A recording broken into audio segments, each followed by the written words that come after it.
welcome to my channel where we talk about things we love like gaming, shows, and Mortal Kombat. Today I'll be talking about 5 characters in Mortal Kombat that need to come back from Mortal Kombat 11. Now, of course, there are tons of characters that we'd like to see in Mortal Kombat 11, but surely characters like Scorpion and Sub-Zero are going to be in the game. And the same goes for popular classic characters that weren't playable in Mortal Kombat 11. But instead of talking about those, I want to take a look at the characters that just haven't received the correct treatment in the series. And in my opinion, I'd love to see these characters come back and give it one last shot. But before we begin, I'd like to mention that there has been a lot of demand for shoutouts. So if you want one, see if you can guess who this character is. The first one to guess it will receive a shoutout. At least this way the comment section does not get flooded with shoutout requests. Now it's time to test your sight. So with that said, let's begin. Number 5, Taro. If you saw the Taro facts video, then you know that this guy has been butchered more than Liu Kang.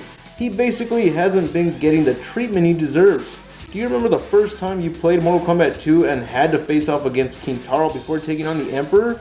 Do you remember the reaction you had the first time you saw Taro? His design looked 2 times better than Goro's. He looked like Goro, but even stronger looking, and he even looks like a tiger. No. A 4-armed tiger Shao Kahn. If his 4 arms don't scare you, his tiger-like appearance should do it. He was an unstoppable sub-boss. You had to at least waste $10 worth of quarters trying to defeat him. Shao Kahn was not the biggest threat in the game. I think Taro was the real deal. And it's a shame that he's been shoved aside after his first appearance in the game. He was even killed off by possessed Sonya. Usually a possessed character isn't as tough as not being possessed. And here you got the strongest character in Mortal Kombat 2 getting his head ripped off. Remake this character, give him his mojo back, and let us fear this Tiger Shao Kahn once and for all. Number 4, Nitara. Nitara is the female vampire character introduced in Mortal Kombat Deadly Alliance. She was one of the few characters to not get a bad ending in Deadly Alliance. In fact, she actually gets to achieve the goal she was after. But then she comes back in Armageddon since that game was meant to have every character in the series at the time, and that was it. Now, just like Kenshi, who was also introduced in Deadly Alliance, she should have came back from Mortal Kombat 9. Scarlet was introduced in Mortal Kombat 9 because the creators heard that the fans of the game complained that it wasn't bloody enough. So now we got a character that could shut them up.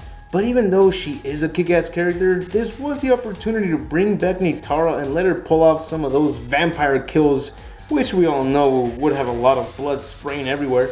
I was always hoping that she would come back for the newest Mortal Kombat game. We were lucky to receive Frost in a cameo appearance, and we got Kenshi yet again, which was great. But again, no Nitara. Whatever the storyline may be for Mortal Kombat 11, I hope she makes a comeback. She has one of the best weapons in Deadly Alliance and Armageddon, the combo sticks. That would lead to some interesting ass combos. She could probably even suck the blood of the opponent, giving her a small amount of health back. And if she does appear as a playable character in the game, bringing back that original design as her alternate costume. Number 3, Fujian. Fujian is like Raiden. He's a god, the god of wind. He was first introduced in Mortal Kombat Mythology Sub-Zero and appeared as a boss. Fujian has a lot of potential. He did come back as a favorite character in Mortal Kombat 4 in Gold, and his moveset was pretty good. His fatalities were awesome, and I'm sure there are a lot of creative things that you can include to him if he were to come back. I mean, Raiden isn't the well-respected god in the series anymore. Almost everyone insults him when they meet him for the first time in the game, which sucks. But if Fujian can come back and just pick up the pieces, maybe he can teach every combatant to respect the gods. Number 2, Onaga. One thing that I like seeing from the main bosses of the Mortal Kombat series is when a boss makes a comeback. I don't want to say that Armageddon was Onaga's comeback since again that game was meant to include every character in the series so far, and I'm sure that if that wasn't the case, then Onaga wouldn't have been a part of the storyline whatsoever. Plus, look at this character's design and origins. He's a fucking dragon. We don't have any of these running around, and as far as his origins go, I don't know much about him. Not to mention, he was Shao Kahn's former emperor. You got a character that once had Shao Kahn serving him, and the only reason he died was because Shao Kahn poisoned him. Now, Shao Kahn has had his comeback, Quan Chi as well, and now even Shinnok. I think it's time that Onaga makes his comeback. It worked with Shao Kahn and Shinnok, I'm sure it'll work with Onaga. Number 1, Chameleon and Chameleon. Both the female and the male Chameleon characters were first introduced in Mortal Kombat Trilogy. Female Chameleon only came out in the Nintendo 64 version, and male Chameleon came out for the rest of the versions of Mortal Kombat Trilogy. The cool thing about these characters is that you can actually perform any moves from the ninja characters of the game. So if male Chameleon turns blue, you'll be able to perform Sub-Zero's special moves. And as for female Chameleon, she'll be able to perform Kitana's special moves. So as you can see, they have a lot of potential. But in today's Mortal Kombat games, it's definitely going to take a lot of programming to make them able to perform these abilities. They both came back for Mortal Kombat Armageddon, but they didn't come back with the same abilities, which was unfortunate, but understandable. But makes the characters rather pointless to include them in the series as well, like Taro and Armageddon.